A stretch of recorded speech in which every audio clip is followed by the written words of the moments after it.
இந்த கிரிக்கெட்டில் நீங்கள் எப்போ பார்த்தாலும் இந்த பாகிஸ்தான் பிளேயர்ஸு தோல்வின்னு வந்தாலே அழுகுனி ஆட்டம் விளையாடுவாங்க, எல்லாத்துக்கும் கையை தூக்கிட்டு அம்பையர்கிட்ட போவாங்க. இதெல்லாம் நீங்கள் பார்த்துருந்தீங்கன்னா தெரியும். இது என்ன அசிங்கம் திமுகக்குன்னு தெரியும். நீங்கள் வைகோவே கொஞ்சம் காலத்துக்கு முன்னாலே நாம் நாத்திகம் பேசுகிறதுல பிரயோஜனம் இல்லைன்னு இதே வைகோ பேசியிருக்கிறார். இன்றைக்கும் கிட்டத்தட்ட அந்த இடத்துல அவர் மாறவில்லைன்னு தான் நினைக்கிறேன். நாத்திகம் இனிமேல் தேவையில்லைங்கிறத வைகோ ஏற்கனவே சொல்லியிருக்காரு. திமுகவுமே மேல்மட்டத்தில் நாத்திகம் பேசுவார்களே தவிர KN நேரு திருப்பதி கோயிலுக்கு என்ன பண்ணாருங்கிறத நாம் பார்த்தோம். ஆனால் இப்போ இந்த கல்லறை தோட்டத்தை, அதாவது இந்து மயானத்தை யார் அலாட் பண்ணுகிறா, எந்த பாதிரி அப்படின்னு கேட்டால் அங்கே தான் ரகசியம் இருக்குது. எந்த பாதிரியும் பண்ணுறதில்லை, எந்த பாதிரியும் புதைக்கிறதுக்கும் வர்றதில்லை. அப்போது வருகிறார்கள், வரும்போது ஹிந்துவாக வந்து புதைக்கிறாங்க, புதைச்ச பிறகு சிலுவை நடக்கும்போது தான் இவன் ஹிந்து கிறிஸ்தவனாக மாறி இருக்கான்னு தெரியுது. போலீஸ் வேலைக்கு போகிறீங்க, உங்களுக்கு வெரிஃபிகேஷன் நடக்குமா இல்லையா? வெரிஃபிகேஷனில் உங்கள் மேலே ஏற்கனவே என்னென்ன கேஸ் இருக்குன்னு பார்ப்பாங்களா இல்லையா? ஏற்கனவே நீங்கள் ஏதாவது அரசியல் கட்சி தொடர்பு இருந்ததா அது இருந்ததுன்னு பார்ப்பாங்களா இல்லையா? கண்டிப்பாக. அரசியல் கட்சி தொடர்புடைய ஒரு ஆள் போலீஸில் செலக்ட் ஆனால் உடனே ஒரு பிளாக் மார்க் எடுத்து அவனை செலெக்ஷனில் ரிஜெக்ட் பண்ணுறீங்களா இல்லையா? அப்போ போலீஸுக்கு என்ன க்ரைட்டீரியாவோ அது அரசு வழக்கறிஞருக்கும் வரணும்ல. 20 டீல் ஒரே விசிட்டில். எதெல்லாம்? Defence, AI, digital economy, start up, education, space, critical mineral, agriculture, steel.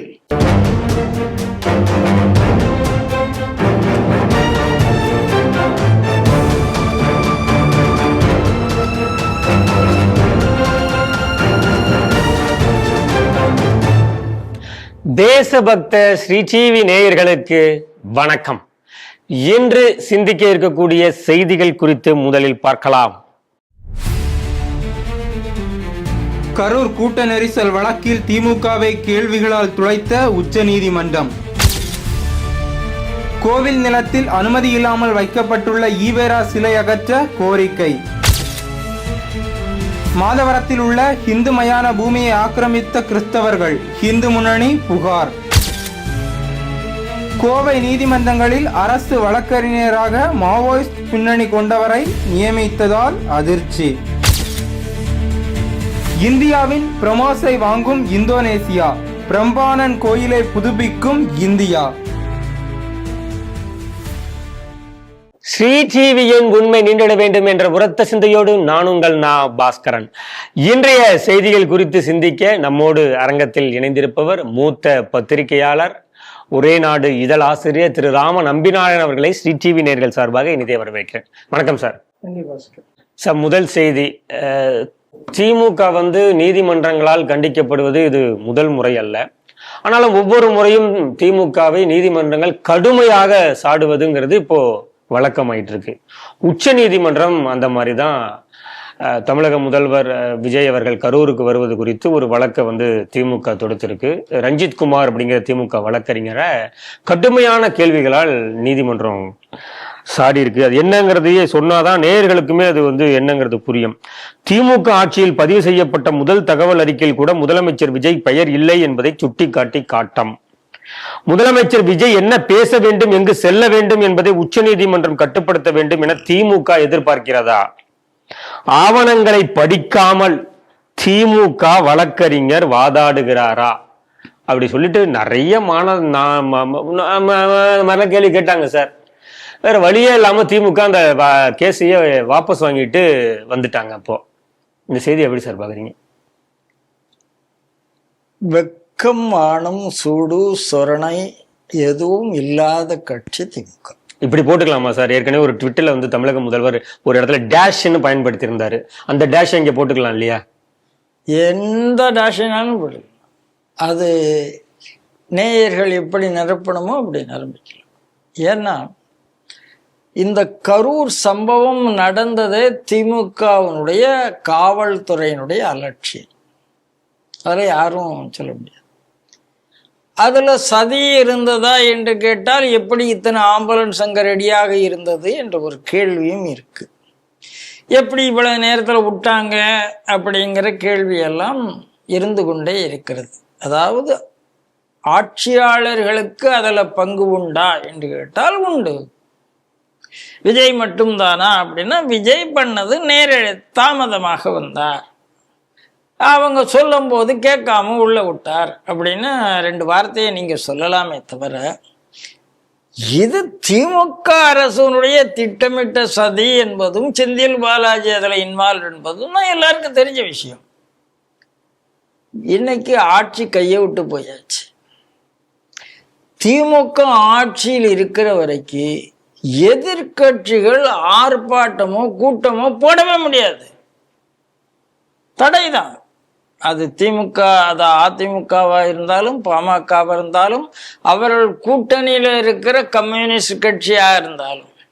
Thirumavalavan ஒரு போதைக்கு எதிராக ஒரு பெண்களுக்கு எதிராக ஒரு நடைபயணம், பெண்கள் காப்பாற்றத்துக்கு ஒரு நடைபயணம் ஆரம்பிச்சா அது பேர் மாற்றப்படும். வைகோ போதைக்கு எதிராகனா அது பேர் மாற்றப்படும். இப்படி ஆட்சிக்கு எதிராக சொந்த கூட்டணி கட்சிகளும் செய்ய முடியாது, எதிர்கட்சிகள் மேடை போட முடியாது, அரெஸ்ட் தான் நடக்கும். நீங்க ஆட்சியை விட்டு போயாச்சு, இப்பவாது அந்த கட்சிக்கு பேசுற சுதந்திரம் வேணும்ல. சுப்ரீம் கோர்ட்ல போய் நிற்கிறீங்க, அவன் அங்க பேசக்கூடாது, அவன் அங்க போகக்கூடாதுன்னு என்ன நீங்க நினைக்கிறீங்க? நீங்க நினைக்கிறது மட்டும்தான் நடக்கணும். திமுக மீட்டிங் போட்டா அதுக்கு அனுமதி கொடுக்கணும். அதுதான் திமுக ஆட்சியில் நடந்தது. திருவண்ணாமலையில மகளிர் இவங்க உதயநிதிக்கு சேலத்துல எல்லா இடத்துலையும் பண்ணாங்க, மகளிர் மாநாடு நடத்தினாங்க. அதுக்கெல்லாம் உடனே அன்னைக்கு காவல்துறை அனுமதி கொடுக்கும், எதிர்கட்சிகளுக்கு கொடுக்காது. இப்போ ஆளுங்கட்சியை சேர்ந்த முதல்வர் கரூருக்கு போறாரு, ஒரு சம்பவம் நடந்திருக்கு. சரி, இன்னைக்கு நாம வந்துட்டோம். அவங்க நீங்க என்ன கேள்வியெல்லாம் கேட்டீங்க? அவர்களை போய் சந்தித்தீர்களா? அவர்களுக்கு நீங்கள் என்ன பண்ணீர்கள்? இவ்வளவு கேள்வி நீங்க தானே கேட்டீங்க. இன்னைக்கு அவர் போறாருன்னா ஏன் போகக்கூடாதுன்னு சொல்றீங்க? இந்த கிரிக்கெட்ல நீங்க எப்போ பார்த்தாலும் இந்த பாகிஸ்தான் பிளேயர்ஸு தோல்வின்னு வந்தாலே அழுகுனி ஆட்டம் விளையாடுவாங்க, எல்லாத்துக்கும் கையை தூக்கிட்டு அம்பையர்கிட்ட போவாங்க. இதெல்லாம் நீங்க பார்த்துருந்தீங்கன்னா தெரியும். இது என்ன அசிங்கம் திமுகக்குன்னு தெரியல. ஒரு சிஎம் அவர் கரூருக்கு போறார், போகக்கூடாதுன்னு சொல்லத்துக்கு நீங்க யார்? சரி, அவர் அங்க கரூர்ல பாதிக்கப்பட்டவர் குடும்பத்தை பார்க்க கூடாது, நீங்க எப்படி சொல்லலாம்? சரி, அவர் குற்றவாளியா? நீங்க தானே உங்க அரசாங்கத்துல போட்ட எஃப்ஐஆர் தானே, அதுல அவர் பேர் இல்லையே. நீங்க தானே சார் எஃப்ஐஆர் போட்டீங்க, ஏன் போடல? உங்களுக்கு பயம் எஃப்ஐஆர்ல அவர் ஏற்கனவே வாய்ஸை விட்டு இப்போ 108. நீங்க எஃப்ஐஆரை போட்டிருந்தீங்கன்னா ஈஸியா கவர்மெண்ட் ஃபார்ம் பண்ணியிருப்பாங்க. அப்ப நீங்களே எஃப்ஐஆர்ல போடலாம், அவர் போகக்கூடாதுன்னு சொல்றதுக்கு என்ன அர்த்தம் இருக்கு? தவேக அமைச்சர்கள் கரூரை பத்தி பேசவே கூடாதான், எனக்கு புரியவே இல்லை. அவங்க பேசாம யார் பேசுவா? அப்ப திமுக பேசிக்கிட்டே இருக்கும், அவங்க எதிர்த்து பேசக்கூடாதா? அவங்க உண்மையை சொல்லக்கூடாதா? சார், உங்களுக்கு ஒரு விஷயத்தில் பேச்சு சுதந்திரம் உண்டானால் அதை எதிர்த்து பேசுவதற்கு அவர்களுக்கு அந்த சுதந்திரம் உண்டு. உங்களுக்கு கரூர் போகத்துக்கு உரிமை உண்டானால் அவர்களுக்கும் அந்த உரிமை உண்டு. அவ்வளவுதானே. திமுகவினுடைய ஜனநாயகம்னா எல்லாம் எனக்கு மற்றவனுக்கு தடை. அது எதிர்கட்சியா உட்கார்ந்த பிறகு அந்த புத்தி ஏன் வரமாட்டேங்குதுங்க? ஏன் திமுக காணாம போச்சுன்னா இதுதான். நான் பேசுவேன், அடுத்தவன் பேசக்கூடாது, நான் பேசுவேன், அடுத்தவன் பேசக்கூடாது, உடனே கோர்ட்டு, உடனே கேஸ், கவர்னர். அப்படிதானே பண்ணீங்க. அந்த ஆர்.என். ரவி என்னெல்லாம் பாடுபடுத்தினீங்க, இன்னைக்கு என்ன ஆச்சு? இதே கவர்னர்கிட்ட போயிட்டு தானே இப்ப தவேகாவை பத்தி பெட்டிஷன் கொடுத்துட்டு இருக்கீங்க. நீங்களும் அதிமுகவும் மறிமாறில போய் கொடுக்குறீங்க. அப்படி போனோம்னா இந்த கவர்னர் 1000 பேச்சு பேசினீங்கல்ல, அப்ப என்ன பண்ணணும்? ஸ்டாலினும் உதயநிதியும் கவர்னர்கிட்ட போகாதானே சொல்லணும். இவங்க 2 பேரும் ஆளுக்கு வெளியூர்ல போயிட்டு அடுத்தாப்புல இருக்கிற லீடர்ஸ் போய் நீ கவர்னரை போய் பாரு. இது என்ன சின்னத்தனமா இருக்கு. திமுக என்பது சின்னத்தனங்களினுடைய அடையாளம், அது மாறாது. மக்கள் இன்னைக்கு அதை தூக்கி எறிஞ்சிட்டாங்க. இதுக்கப்புறமா அது மக்கள் ஏன் தூக்கி எறிந்தார்கள்னு யோசிச்சா அந்த கட்சிக்கு நல்லது. இல்லை என்றால் இனிமேல் அந்த கட்சி எந்திரிக்குமான்னு தெரியாது. நம்ம பொறுத்தவரை திமுக இல்லாமல் போவதை வரவேற்கிறோம். இப்போ இதில் கூடுதலாக இன்னொரு செய்தியும் கேட்குற மாதிரி இருக்கு. பொதுவாகவே திமுகவை பொறுத்த வரைக்கும் நிறைய அணிகள் இருக்கு சார். அதில் ரொம்ப பலமான அணி அப்படின்னு அவர்களே தங்களுக்குள்ளேயே பேசிக்கிறது என்னன்னா, இந்த வழக்குரைஞர் அணி தான் ரொம்ப பலமான அணின்னு சொல்லுவாங்க. சில மாதங்களுக்கு தான் முன்பு பார்த்தோம், பி வில்சன் அவர்கள் உச்சநீதிமன்றத்தால் ஒரு இதில் ரொம்பவும் அசிங்கப்படுத்தி அனுப்பப்பட்டார். இப்போ அதே சமயத்தில் இப்போ ரஞ்சித் குமார் அப்படிங்கிறவர் இவரையுமே நீதிமன்றம் இப்படியே கேட்டிருக்கு, நீங்க கேஸ் எல்லாம் படிச்சுட்டே வரமாட்டீங்களா அப்படின்னே தான் கேட்டிருக்கு. நீ சொல்றதெல்லாம் உச்சநீதிமன்றம் சொல்லணும்னு நினைக்கிறியாங்கிற மாதிரியும் கேட்டிருக்கு. இப்போ திமுக வழக்கறிஞர் அணி அந்த பலம் என்று சொன்னதே இப்போ பலவீனம் ஆயிடுச்சுன்னு இதை பார்க்கலாமா சார்? வழக்கறிஞர் அணியெல்லாம் அது பலம்ங்கிறது வெளியில காமிக்கிறதுங்க. நீங்க அவங்க 5 வருஷம் ஆட்சியில இருந்தாங்க, எல்லாத்துக்கும் கேஸ். அதாவது ஒரு தீர்ப்பு வந்தால் அவங்களுக்கு எதிராக வந்துடுது சென்னை ஹைகோர்ட்னா உடனே சுப்ரீம் கோர்ட் போயிடுவாங்க. உடனே வில்சன் அங்கே போய் நின்றுருவார். ஏதோ ஒன்று நடந்ததுன்னா இதே வில்சன் தானே அதே கவர்னர் அந்த வைஸ் சான்சலர் கேஸ்ல மதுரையில ஜிஆர் சாமிநாதன் நிக்க விட்டு வாங்கினாரா இல்லையா? அந்த கடுப்பு தானே அவர் மேல இவங்களுக்கு இருந்தது. அதனால இவங்க லார்ஜர் தேன் லைஃப் இமேஜ் அப்படின்னு ஒன்று உருவாக்குகிறார்கள். நிறைய வக்கீல் இருப்பாங்க, இவங்க சம்பந்தமான கேஸ்னா எல்லாம் கோர்ட்டுக்குள்ள போய் நின்றுவாங்க ரவுடி மாதிரி. அதனால வழக்கறிஞர் அணி வலுவான அணி அப்படின்னு சொல்லுவாங்க. அது இல்லை, அது ஆட்சியில் இருந்தால் திமுகவினுடைய எல்லா அணியும் வலுவான அணி. ஆட்சியில் இல்லை என்னால் திமுகவினுடைய எந்த அணியும் வலுவான அணி இல்லை, வலு இழந்த அணி. அவ்வளோதான். ஆட்சி தான் வலு, இல்லை என்றால் பழு. தஞ்சை மாவட்டம் கண்டியூர் சார். தஞ்சாவூர் மாவட்டம்னாலே கோவில்கள் நிறைந்த மாவட்டம். கண்டியூர்ல பிரம்மகண்டீஸ்வரர் கோவில் இருக்கிறது, ரொம்ப பிரசித்தி பெற்ற கோவில் சார். அது 1990களில் அந்த கோவில் இடம், கோவிலுக்கு சொந்தமான இடத்திலேயே கோபுரத்துக்கு பக்கத்துல ஈவேரா சிலை நிறுவப்பட்டிருக்கிறது. அதுக்கு இந்து தமிழர் கட்சி தலைவர் ரவிக்குமார் ஆர்டிஐல போட்டு கேட்டிருக்காரு. இந்த மாதிரி கோவில் வாசல்லையே இந்த சிலை இருக்கே, ஒருவேளை கோவிலே இந்த இடத்த கொடுத்துருச்சா அப்படின்னு ஆர்டிஐல போட்டு கேட்டிருக்காரு. அது கோவிலுக்குரிய நிலம், ஆனா கோவில் அனுமதி கொடுக்கல, வேறு யாரோ தனியாரால் அந்த சிலை நிறுவப்பட்டிருக்கிறது. அந்த சிலையை எடுக்கணும்னு சொல்லிட்டு மாவட்ட ஆட்சியர் அலுவலகத்திலுமே ஒரு புகார் கொடுத்திருக்காரு. இது அந்த ஒரு செய்தியை மட்டும் பார்க்க முடியாது, தமிழகத்தின் பல்வேறு இடங்கள்ல இது போல ஈவேரா சிலை வைக்கப்பட்டிருக்கிறது கோவில் வாசலிலேயே. அப்போ இதையே ஒரு முன் உதாரணமாக எடுத்துக்கிட்டு எல்லா மாவட்டங்களிலுமே அங்கங்க இருக்கக்கூடிய ஹிந்து ஆதரவாளர்கள் இந்த மாதிரி ஒரு கேஸ் கொடுத்தா இதுக்கு ஒரு தீர்வு வரும்னு நினைக்கிறீங்களா? இந்த செய்தி எப்படி சார் பாக்குறீங்க? தாவேக அரசுக்கு என்னுடைய முதல் கோரிக்கை, ஸ்ரீ டிவி சார்பில், என்னுடைய தனிப்பட்ட சார்பிலையும் கூட, அசம்பிளியில் என்ன சொன்னீர்கள்? நாங்கள் ஈவேராவினுடைய கடவுள் மறுப்பு கொள்கையை ஏற்றுக்கொள்ளவில்லை, சமூக சீர்திருத்த கொள்கையை மட்டும் ஏற்றுக்கொள்கிறோம். தாவேக அரசு தானே சொல்லியிருக்கு. ஆகையினால ஈவேராவுடைய சிலைக்கு கீழே இருக்கக்கூடிய வாசகங்கள், கடவுளை நம்புகிறவன் முட்டாள், அப்புறம் காட்டு மிராண்டி, இன்னும் இல்லாமல் வாசகம் இருக்குல்ல, அந்த வாசகத்தை நான் சொல்லணும்னு அவசியம் இல்லை.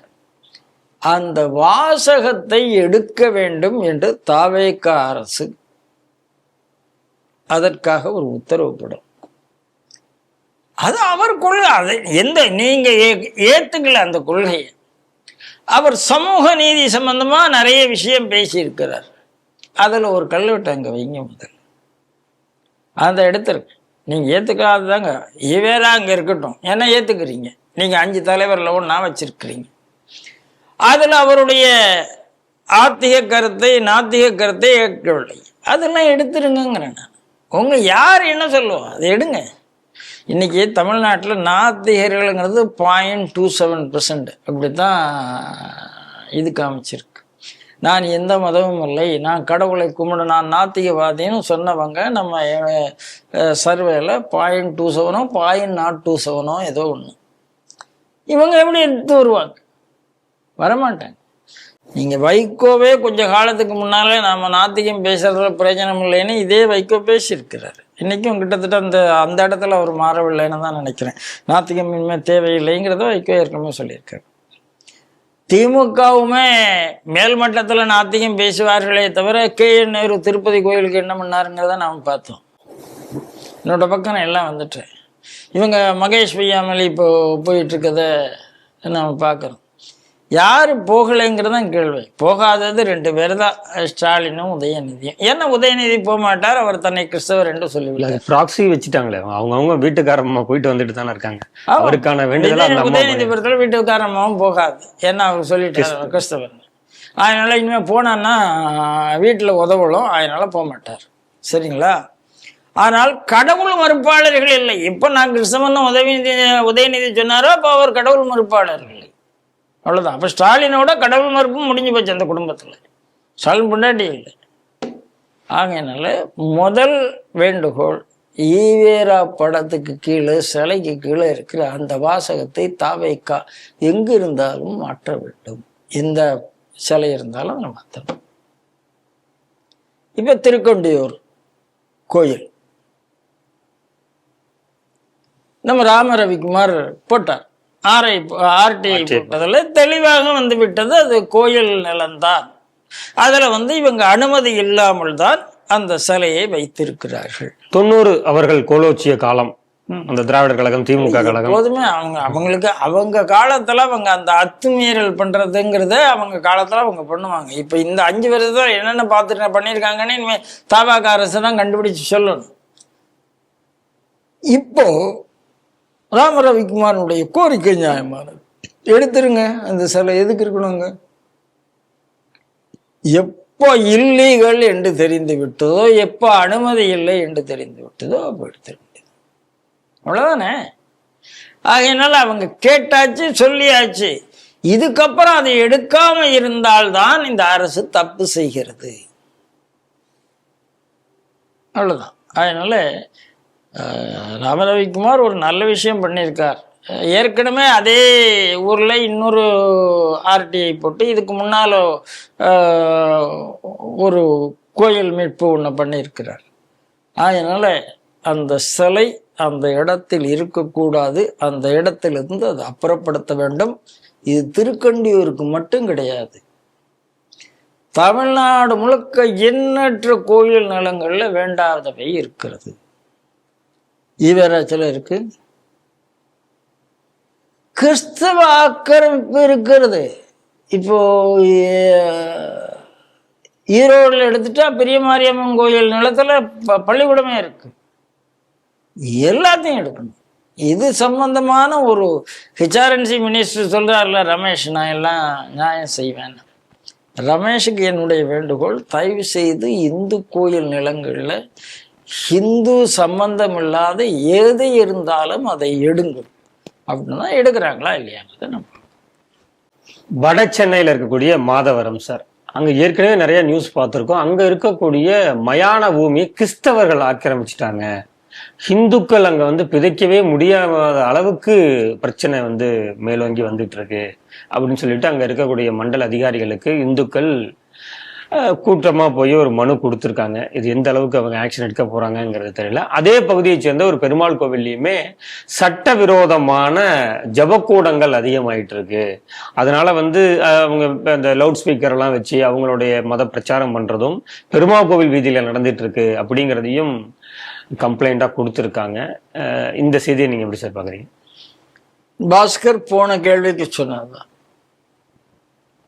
பெருமாள் கோயில் ஏரியாவில் ஜப வீடுகள், சட்டவிரோத ஜப வீடுகள், முதல்ல திமுக அரசு தான் சட்டவிரோத ஜபக்கூடுகளுக்கு வீடுகளுக்கு அங்கீகாரம் கொடுத்து.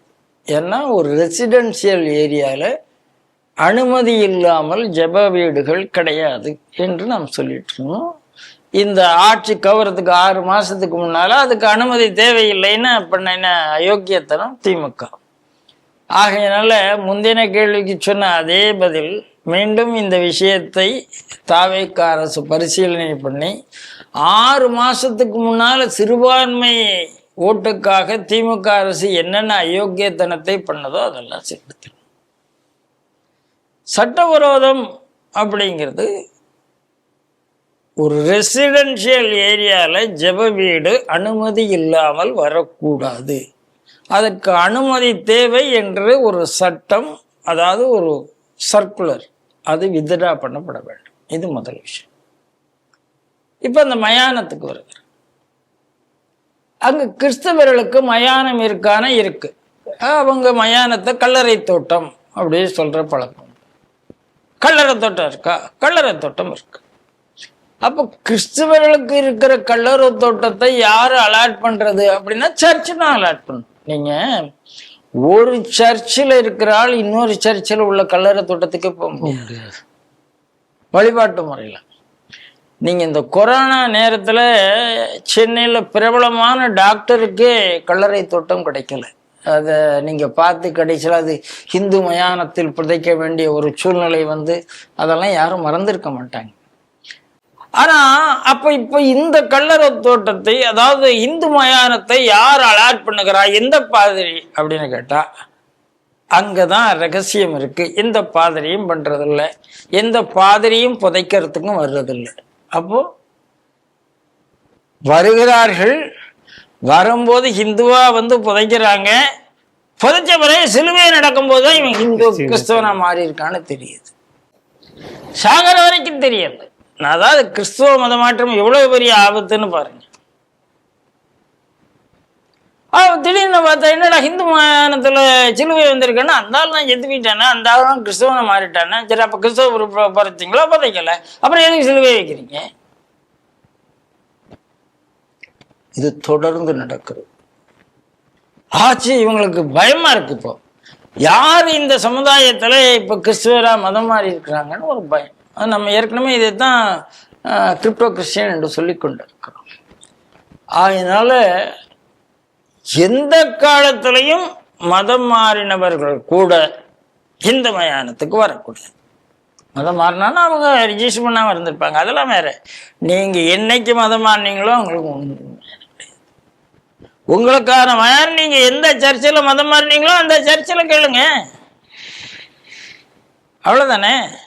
ஒரு சர்ச்சில் ஏற்கனவே ரிஜிஸ்டர் பண்ணிட்டு நீங்க இருக்கிற கிறிஸ்தவர்கள் இங்க வர முடியாது. அதனால இது வந்து ஒரு கேன்சர், ஹிந்து சமுதாயம் எதிர்கொள்ளக்கூடிய ஒரு கேன்சர். இந்த மயானத்தை அவர்கள் ஆக்கிரமிப்பு செய்கிறார்கள் என்பது ஒரு கேன்சர். சமூக நல்லிணக்கத்துக்கு இது ஆபத்து.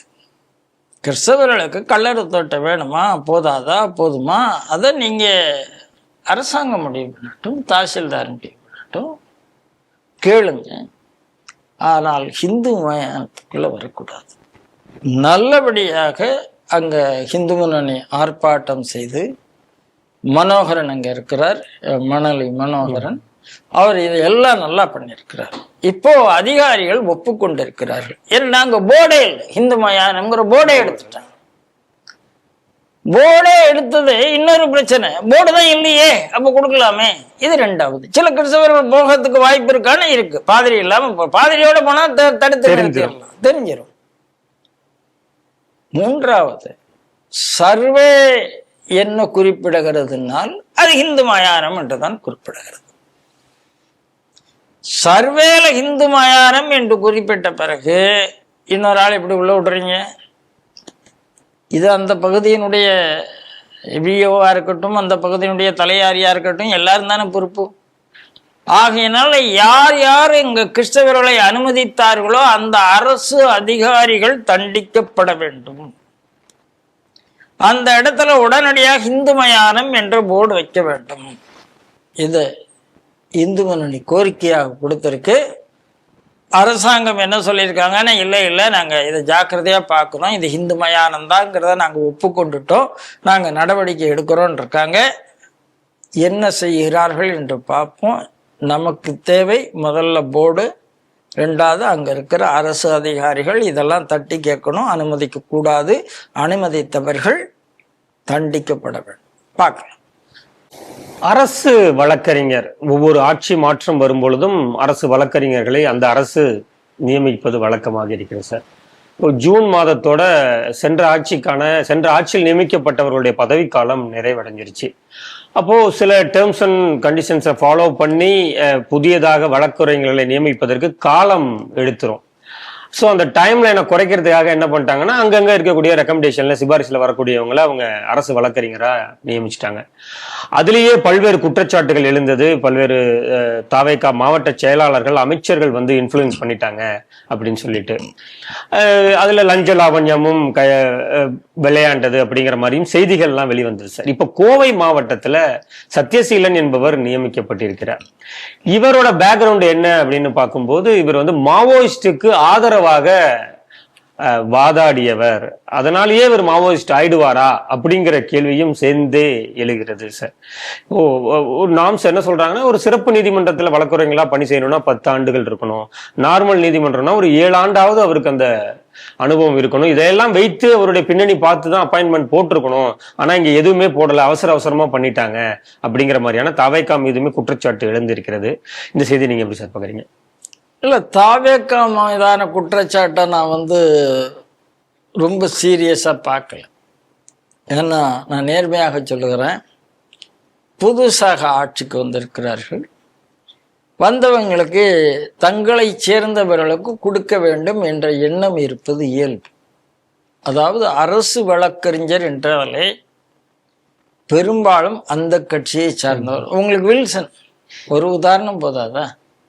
வில்சன் அந்தந்த கட்சியை சேர்ந்தவர்களுக்கு தான். இன்னொரு கட்சியில இருக்காருன்னு தெரிஞ்சிருந்தா அவர் அதுலேருந்து எடுத்துருவாங்க. இப்போ பாரதிய ஜனதா கட்சியில் திமுகவினை சேர்ந்த ஒரு வழக்கறிஞர் நகராட்சிக்கு எல்லாம் வழக்கறிஞராக இருந்தார், பிஜேபியில் சேர்ந்த உடனே அவருக்கு அந்த நகராட்சிகளுக்கான வழக்கறிஞர் பதவி பறிக்கப்பட்டது. இது ரொம்ப இயல்பு, கட்சியில் சேர்ந்தவங்கள தான். ஆனால் நீங்கள் சொல்கிற அந்த கிரைட்டீரியா இருக்கு இல்லையா, 10 வருடம் ஆயிருக்க வேண்டும் சிறப்பு நீதிமன்றம் என்றால், மற்ற நீதிமன்றம்னா 7 வருஷம் ஆயிருக்கணும். அந்த கிரைட்டீரியாவை ஃபாலோ பண்ணிடுவாங்க. கட்சிக்காரனை தான் போடுவாங்க, அந்த கிரைட்டீரியா இருக்கும். இப்போ நீட்டுக்கு எலிஜிபிலிட்டி இருக்கு, எலிஜிபிலிட்டிக்கு அப்புறம் தானே அடுத்த இது நீங்கள் பார்க்குறீங்க. அவங்க எலிஜிபிலிட்டியில் வந்தாச்சுன்னா உள்ள தூக்கி போட்டுடுறாங்க. இப்போ தாவேகா அவசரமாக போட்டதில் தவறுகள் நடந்திருக்கலாம், நடக்காதுன்னா நான் சொல்ல முடியாது, நடந்திருக்கும். ஆனால் காசு வாங்கிட்டு போட்டிருந்தா அது லஞ்சம். ஆனால் எனக்கு வந்த தகவல் படி 30 லட்சம் வாங்கியிருக்க, 10 லட்சம் வாங்கியிருக்கிறார்கள் அப்படிலாம் அங்கங்கே தகவல் வருது. நீங்கள் எல்லாருமே அரசியலில் சில விஷயம் வந்து இயல்பாக மாறி இருக்கு. இந்த ஆட்சி வந்தால் இந்த அதிகாரி வருவார், அந்த ஆட்சி வந்தால் அந்த அதிகாரி வருவார், இந்தந்த அதிகாரிகள் இருக்க மாட்டார். அப்படின்னா என்ன அர்த்தம்? இவர்கள் இந்த அரசாங்கத்துக்கு சாதகமாக இருப்பார்கள். அப்போ அதுக்கு மேலே அந்த கிரைட்டீரியாங்கிறதுக்கு மேலே நீங்கள் அதில் பார்க்கறதுக்கு ஏதாவது இருக்கானா? இல்லை. அப்போ அந்த கிரைட்டீரியா இல்லாமல் யார் நியமிக்கப்பட்டிருந்தாலும் அவர்களுடைய நியமனம் ரத்து செய்யப்பட வேண்டும், முதல் விஷயம். ரெண்டாவது, மாவோயிஸ்டுக்காக வழக்காடின ஒருத்தரை வந்து நீங்க போடலாமா அப்படின்னு ஒரு கேள்வி விழுகிறது. இதுல 2 விதமான ஆர்குமெண்ட் வருது. ஒருத்தர் கொலையாளிக்காக ஆஜராகிறார் அப்படின்னா அவர் கொலையை ஆதரிக்கிறாரா? அவர் ஆதரிக்கல, கொலை செய்யவில்லை என்று அவருக்கு வர்றாரு. இல்லை, கொலை செய்வதற்கான காரணம் அப்படி அவருக்கு இயல்பாக வந்து விட்டது, அவர் திட்டமிட்டு செய்யவில்லை, ஏதோ ஒரு ஆர்குமெண்ட் பண்றாரு, அவர் கொலையாளி இல்லை அப்படின்னு நீங்க சொல்லலாம். ஏதோ ஒரு நீதியிலேயே ஒருத்தர் வந்து தனக்கு என்று ஒரு வக்கீல் இல்லாமல், ஒரு பெரிய குற்றவாளியா இருந்தா கூட வக்கீல் இல்லாம போகக்கூடாதுங்கிறது நீதிங்கிறதுனால அவருக்கு ஒரு வக்கீல் போய்த்தாகணும். அதுக்கு அரசு வக்கீல் கொடுக்கறதுக்கு பதிலாக நான் போறேன்னா உங்களுக்கு என்னன்னு ஒருத்தர் கேட்டால் அதுல ஒரு நியாயம் இருக்கிறது. ஆனால் அப்ப மாயோயிஸ்டுக்கு அது செல்லுபடி ஆகுமான்னு கேட்டா ஆகாது. ஏன் அப்படின்னா, இப்போ நீங்கள் போலீஸுக்கு போகிறீங்க, போலீஸ் வேலைக்கு போகிறீங்க, உங்களுக்கு வெரிஃபிகேஷன் நடக்குமா இல்லையா?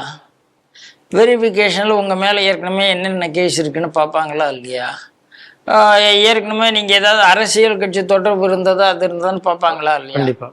அரசியல் கட்சி தொடர்புடைய ஒரு ஆள் போலீஸில் செலக்ட் ஆனால் உடனே ஒரு பிளாக் மார்க் எடுத்து அவனை செலெக்ஷனில் ரிஜெக்ட் பண்ணுறீங்களா இல்லையா?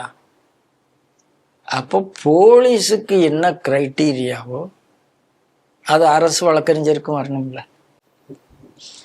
ஆக மாவோயிஸ்ட் என்றாலே அவர்கள் யார் அப்படின்னா அரசு துறைக்கு எதிராக ஆயுதம் ஏந்துபவர்கள். அவ்வளவுதானே. எந்த மாவோயிஸ்டும் நான் அகிம்சாவாதி, அரசு துறைக்கு ஆதரவாளன் அப்படின்னு சொல்ல முடியாது. அரசு துறைக்கு ஆதரவாளனா மாவோயிஸ்ட் இருக்க முடியாது, அகிம்சாவாதியாக மாவோயிஸ்ட் இருக்க முடியாது. அப்போ அரசு துறைக்கு எதிர்ப்பாளர், வன்முறைக்கு ஆதரவாளர் அரசு கீழே எப்படி வர முடியும்? இந்த போலீஸ் வெரிஃபிகேஷன் மாதிரி தான் இங்கே. இதாவது நீங்க வேற ஏதோ அவருக்கு மற்றவருக்கு சொல்ற நீதி இவருக்கும் பொருந்தும்னா நான் சொல்றது பொருந்தாது. வக்கீலாக இருந்து அவர் சொல்லுவது நியாயம் என்னன்னா, என் தொழில் தர்மம் இதுதான், எனக்கு சட்டம் கான்ஸ்டிடியூஷன் என்ன சொல்லுதுன்னா ஒரு குற்றவாளியாகவோ அல்லது ஒரு நிரபராதிக்காகவோ வாதாட வேண்டியது என் கடமை. அப்படி அது அந்த தொழிலுக்காக நான் அந்த தொழிலை நான் பண்றேன் அப்படிங்கிற அவரோட பாயிண்ட். இல்ல, அதுக்காகத்தான் நான் சொல்றேன். நான் இந்த இடத்துல மாவோயிஸ்டுக்கான டிஃபரன்ஸை மட்டும் நான் காமிக்கிறேன். அதனால இது சர்ச்சைக்குரிய ஒரு விஷயம் தானே. இல்லை, அதனால அவர் நான் அவர் வாதாடுறது நான் தப்பு என்று சொல்லவில்லை. அவருக்கு அந்த உரிமை இருக்கு. அவருக்கு அரசு பதவி கொடுக்கலாமா என்றால் கூடாது. அங்கதான் முரண் வருது சார். அவருக்கு முழு சிவில் லிபர்ட்டி இருக்கு சார். அவர் யாரும் அவருடைய வழக்கறிஞர் உரிமையை பறித்து விடுன்னு சொல்லவே இல்லை, யாரும் அதை சொல்லலை. அரசு துறையில் அவர் அவர் வழக்கறிஞராகத்தான் இருக்கும், அரசு துறை அவரை என்டர்டெயின் பண்ணக்கூடாது. இவ்வளவுதான் நாம் சொல்றோம். இதுல நான் அப்படி பண்ணேன் இனிமே அதே கிடையவே கிடையாதுங்கிறதான் நம்மளுடைய வாதம்.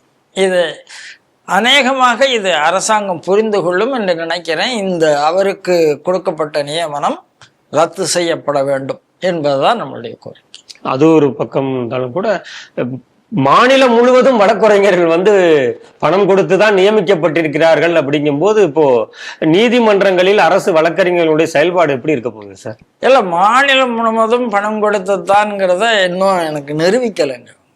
அதாவது சில குற்றச்சாட்டை நாம அப்படி வச்சிடணும்னு அவசியம் இல்லை. நடந்திருக்குமாறு நடந்திருக்கும், நடக்காமலாம் இருக்கிறதுக்கு வாய்ப்பு இல்லை. ரெக்கமெண்டேஷன்ஸ் போகுதா? ரெக்கமெண்டேஷன்ஸ் போகுது. ரெக்கமெண்டேஷன் கொடுத்தா தப்பா, கொடுத்தா ஒன்றும் தப்புன்னு நான் சொல்ல மாட்டேன். அது இயல்பா இருக்கா? ரெக்கமெண்டேஷன் என்பது கூட ஒரு வகையான வெளிப்படைத்தன்மை தான் நான் பார்க்கிறேன். அந்த இடத்தில் பணம் வரும்போது இவருக்கு கிரைட்டீரியா இருக்கு, முடிந்தால் செய்யுங்கள் அப்படின்னு ஒன்று சொல்றீங்கன்னு வச்சுப்போம். அது சமுதாயத்தில் சில ஏற்றுக்கொள்ளப்பட்ட மரபு சார்ந்த நெறிமுறை. அதை நம்ம அப்படி சொன்னால் அரசியல் கட்சிக்கு வாழ்வே இல்லை. அரசியல் கட்சி அப்படி இருக்க முடியாது. இப்போ இன்னைக்கு பாரதிய ஜனதா கட்சி 3000க்கு அதிகமான நொட்டரி பப்ளிக்கு கொடுத்துருக்கு அர்ஜுன் ராம் மெஹ்வால் வந்த பிறகு. ஆனால் 1500 பேர் அதில் கட்சிக்காரர்களுக்காக இருப்பது வாய்ப்பு இருக்கு. இன்னொரு 1500 பேர் வேற இருக்கிறதுக்கும் வாய்ப்பு இருக்கு. ஓரளவு அவங்க பார்த்து பார்த்து பார்த்து பண்ணியிருக்கிறாங்க. ஆனால் இந்த அளவுக்கு எப்போதும் யாரும் கொடுத்தது இல்லை. அந்த மாதிரி பண்ணட்டோமே. அதுக்காக 100க்கு 100% தாவாக்க அந்த திமுக கெட்டு போனதுக்காக நீங்கள் சொன்னீங்க இல்லையா, திமுக வழக்கறிஞர்கள் ஸ்ட்ராங்காக இருக்காரு. காரணம் இதுதான். எல்லா இடத்துலையும் அவங்க ஆளை போட்டுப்போம், வேற யாரும் உள்ளே வர முடியாது. கவர்மெண்ட் பிளேடர்லேருந்து ஆரம்பித்து எல்லாத்தையும் போட்டுருக்கோம். அது இல்லை என்ற ஒரு சூழ்நிலையை இங்கு அந்த கிரைட்டீரியா இருந்தால் எல்லாருக்கும் அப்படிங்கிறது தாவேக்கா முடிவு செய்தால் அதுக்கு ஒரு நல்ல பேர் கொடுக்கும். அவ்வளோதான். மற்றபடி காசை வாங்கிட்டாங்களா வாங்கலையாங்கிறது வாங்கினவர்களுக்கும் கொடுத்தவர்களுக்கும் இடையில உள்ளது. அவங்க அதை பிரச்சனைன்னு சொல்லாமல் அதை மற்றவர்கள் சொல்ல முடியுமான்னு எனக்கு தெரியாது. நிரூபிக்கப்பட்டால் கண்டிப்பாக அதற்கான தண்டனை கொடுத்தவருக்கும் வேணும், வாங்கினவருக்கும். நிறைவு செய்தியாக பாரத பிரதமர் அவர்கள் இந்தோனேஷியா பயணம் மேற்கொண்டிருக்கிறார். அதில் பல்வேறு திட்டங்கள் ஒப்பந்தமாகி இருக்கிறது. அதில் முக்கியமாக இந்தியாவின் மின்னணு வாக்கு இயந்திரங்களை வாங்குவதற்கு இந்தோனேசிய அரசு ஒப்பந்தம் போட்டிருக்கு. இது பலருக்கு எப்படி வயிற்றறிச்சலை கிளப்ப போகுது, புகைச்சலை கிளப்ப போகுது அப்படின்னு நமக்கு தெரியும். அங்க இருக்கக்கூடிய ஒரு புராதன கோவிலையுமே இந்தியா புனரமைப்பதற்கு ஒத்துக்கிட்டு இருக்கு. அதை மேனேஜ் பண்றதுக்கும் இசைவு தெரிவிச்சிருக்கு அப்படிங்கிற தகவல்லாம் வந்திருக்கு சார். உலக அரங்கில் இப்போ பிரதமருடைய பயணம் எப்படி பேசப்படுகிறது, எப்படி பார்க்கப்படுகிறது செய்தி நீங்க எப்படி சார் பாக்குறீங்க? பிரதமருடைய ஒவ்வொரு வெளிநாட்டு பயணமும் ஒரு மைல்கல்லாகத்தான் இந்தியாவுக்கு இருக்கு. இந்த ஆபரேஷன் சிந்தூர் முடிஞ்ச உடனே உலகம் சொல்லித்து இந்த பிரம்மோஸுக்கு ஒரு டிமாண்ட் வரும். இப்போ 3வது நாடாக இந்தியாவினுடைய பிரம்மோஸை வாங்குவதற்கு இந்தோனேசியா முன்வந்திருக்கிறது. இதுவரைக்கும் நீங்க டிஃபென்ஸ்ல இம்போர்ட்னு கேட்டு எக்ஸ்போர்ட்டுங்கிறது ஒரு 3வது ஒரு நாடு. ஏற்கனவே 2 நாடு வாங்கியாச்சு. பிலிப்பைன்ஸும் இவங்களும் வாங்கியிருக்காங்க. இப்போ இந்தோனேஷியாவும் வாங்கிறது. பிரம்மோஸ்க்கு தயாராக இருக்கிறாங்க. ஒரு 1000 ஆண்டு கோயில் ஒன்று புனரமைக்கிறதுக்கு ஒப்புக்கொண்டு இருக்கிறார்கள். அந்த நாட்டினுடைய அதிபர் சொல்லும் போதுதான் ஒரு வேடிக்கையை சொல்றாரு. நான் இந்தியன் மியூசிக் கேட்டா என்ன அறியாமலே என் உடம்புல ஒரு ஆட்டம் ஆடும். அதுக்கப்புறம் பார்த்தேன் என்னுடைய டிஎன்ஏ இந்தியன் டிஎன்ஏன்னு அந்த நாட்டினுடைய அதிபர் சொல்றாரு. இந்தியன் மியூசிக் கேட்டாலே எனக்கு உள்ளுக்குள்ள ஒரு ஆட்டம் வருது அப்படின்னு சொல்றாரு. இந்தோனேசியாவுக்கும் இந்தியாவுக்கும் உள்ள தொடர்பை பற்றி சொல்லணும்னு அவசியம் இல்லை. அங்கே இருக்கிற அந்த அத்தனை பேர்களும் மகாபாரத ராமாயண கேரக்டர்ஸ்ல உள்ள பேர்கள் தான் அந்த நாட்டில் உள்ள இஸ்லாமியர்களாக இருந்தால் கூட பெயர்கள் அப்படித்தான் இருக்குங்கிறத நாம் பார்த்துருக்கோம். ஆனால் இந்த விஷயத்துல இந்த தடவை நாம் பண்ணிருக்கிற சில அக்ரிமெண்ட் சைனாவை பின்னுக்கு தள்ளி நாம மானிட்டர் பண்ண ஆரம்பிச்சிருக்கோம். இது என்ன சொல்றாங்க, ஒரு 20 இடத்துல நான் சொல்றேன் பாருங்க, நீங்க ஆச்சரியப்படுவீர்கள். 20 டீல் ஒரே விசிட்ல. எதெல்லாம்? Defence, AI, digital economy, start up, education, space, critical mineral, agriculture, steel, maritime security. இங்கே தான் சைனாவை நாங்கள் தோல்ல வைக்கிறோம். Heritage, health care, food security. இப்படி 20 இடத்துல நாம ஒரே விஷயத்துல டீல் போட்டு வந்திருக்கோம். பிரம்மோஸ் பொறுத்தளவில் நீங்க 200-350 மில்லியன் எக்ஸ்போர்ட்டுக்கு இது ஏற்பாடு பண்ணியிருக்கிறது. அதுல இந்த சபங்களை நீங்க போட்டிருக்கிற அந்த அக்ரிமெண்ட் என்பது இந்தோ பசிபிக் ஸ்ட்ராட்டஜிக்கு அப்படின்னு சொல்லப்படுகிறது. இதனால நீங்க யாரை தள்ளி வைக்கிறீங்க? இந்தோனேசியா இந்தியா ஸ்ட்ரென்தன் ஆகிறதுனால maritime security, coast guard cooperation, coast blue economy, இது எல்லாத்தையுமே நீங்க கொண்டு வந்து அப்படி சைனாவுக்கு ஒரு செக் வைக்கிறீர்கள் அப்படின்னு. அது இல்லாம நீங்க சொன்ன மாதிரி நம்மளுடைய இவிஎம்எஸ் மட்டும் வாங்கல, நம்ம யூபிஐயை ஏற்றுக்கொள்கிறார்கள். இப்ப யூபிஐ டெக்னாலஜில இந்தியா உலகத்தை கலக்கிட்டு இருக்கு இன்னைக்கு. யாரும் இந்த மாதிரி பண்றதில்லை. அதனால ஒவ்வொரு விஷயமா நீங்க பாத்தீங்கன்னா இந்தியன் ப்ராடக்டை தள்ளுறதுல அதாவது சார், அன்றைக்கான உலகம் என்பது வார்ஃபேருங்கிறது நேரடியா பேட்டில் ஃபீல்ட்ல இருந்தது. இன்றைக்கான வார்ஃபேர் என்பது ட்ரேடில் இருக்கு. அந்த ட்ரேட் இம்ப்ரூவ் பண்ணாமல் நீ இன்னொரு நாட்டில்